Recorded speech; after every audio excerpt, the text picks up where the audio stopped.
नमस्कार, स्वागत है आपका JJN न्यूज़ में। मैं हूं आपके साथ मोहम्मद उवैस और आज हम आए हैं जनपद न्यायालय अल्मोड़ा में, जहां पर राष्ट्रीय लोक अदालत लगने वाली है। जैसे कि आप देख रहे हैं कि यहां पर 11 सितंबर को राष्ट्रीय लोक अदालत लगने वाली है कुछ ज़िलों में, जिसका आज ये जानकारी दी जा रही है कि राष्ट्रीय लोक अदालत में किस तरह के मुकदमे आएंगे, किस तरह से उनका निस्तारण होगा।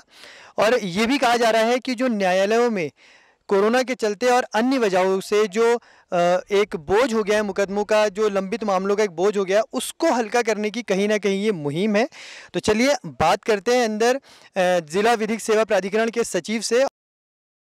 इस वक्त हम अल्मोड़ा की कोर्ट में मौजूद हैं और हमारे साथ हैं जिला विधिक सेवा प्राधिकरण के सचिव रविशंकर मिश्रा जी। तो आइए इनसे जानते हैं, जो ये लोक अदालत, राष्ट्रीय लोक अदालत आयोजित होने वाली है, इसके पीछे मकसद क्या है और ये किस तरह से आयोजित होगी। तो सर, ये राष्ट्रीय लोक अदालत आयोजन जो होने वाला है, इसका क्या मकसद है, किस तरह से इसमें जो मामलों को है उसको निपटाया जाएगा। राष्ट्रीय लोक अदालत जो होती है, ये माननीय राज्य विधिक सेवा प्राधिकरण के निर्देशानुसार होती है और इसके लिए जो डेट होता है कि किस तिथि को ये होगी, इसका निर्धारण माननीय राष्ट्रीय विधिक सेवा प्राधिकरण द्वारा किया जाता है। 11 सितंबर 2021 को जनपद अल्मोड़ा एवं जनपद अल्मोड़ा में जो 3 वाह्य न्यायालय हैं, रानीखेत, बिकिया, सेंठ, द्वाराहाट, उसमें राष्ट्रीय लोक अदालत का आयोजन किया जा रहा है।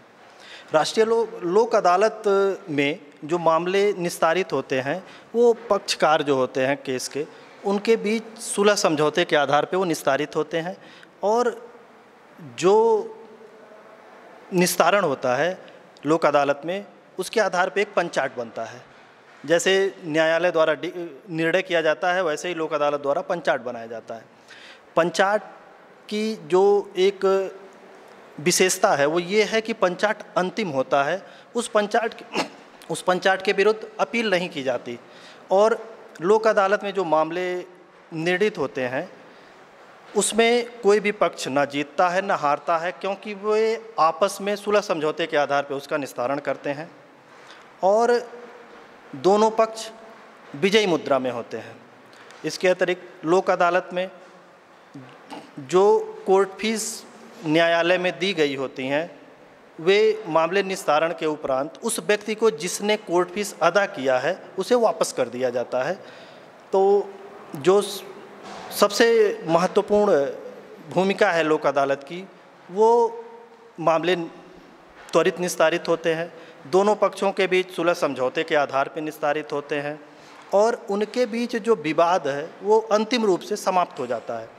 जो पंचाट लोक अदालत द्वारा बनाया जाता है, हो सकता हो कोई पक्ष ना माने उस पंचाट को, तो वह व्यक्ति जिसके पक्ष में वो पंचाट है, वह उस पंचाट को लागू कराने के लिए संबंधित न्यायालय में जो सिविल कोर्ट है उसमें मुकदमा कर सकता है निष्पादन के लिए कि ये व्यक्ति नहीं मान रहा है, इसलिए इसे आदेशित कर दिया जाए कि वो उस पंचाट को माने।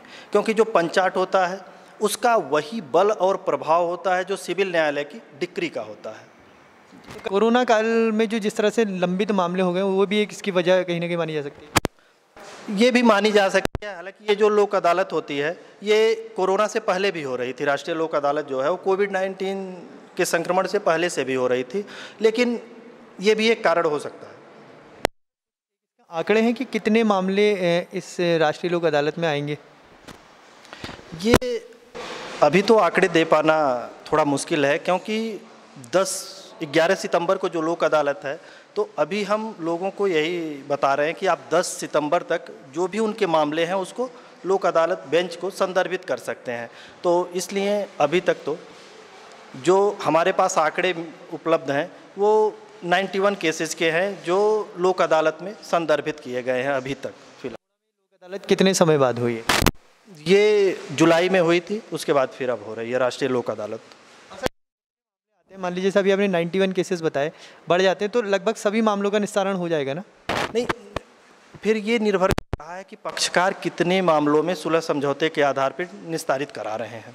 अभी तो वो उन्होंने कहा कि हम अपने मामले को लोक अदालत के आधार पर निस्तारित करा लेंगे लोक अदालत में। तो अब वो पक्षकार क्या आपस में सुलह समझौता करते हैं नहीं करते हैं, ये उस पर निर्भर करेगा। तो इसलिए ये नहीं कहा जा सकता कि जितने मामले संदर्भित होते हैं सभी मामले निर्णित ही हो जाएंगे। सेवा प्राधिकरण और इन्होंने हमें कि किस तरह से लोक अदालत में मामले आएंगे और उनका निस्तारण किस तरह से किया जाएगा। आगे जब लोक अदालत लगेगी जेजेएन न्यूज़ चैनल के माध्यम से आप तक हम लेके आएंगे। तब तक आप देखते रहिए जेजेएन न्यूज़। नमस्कार।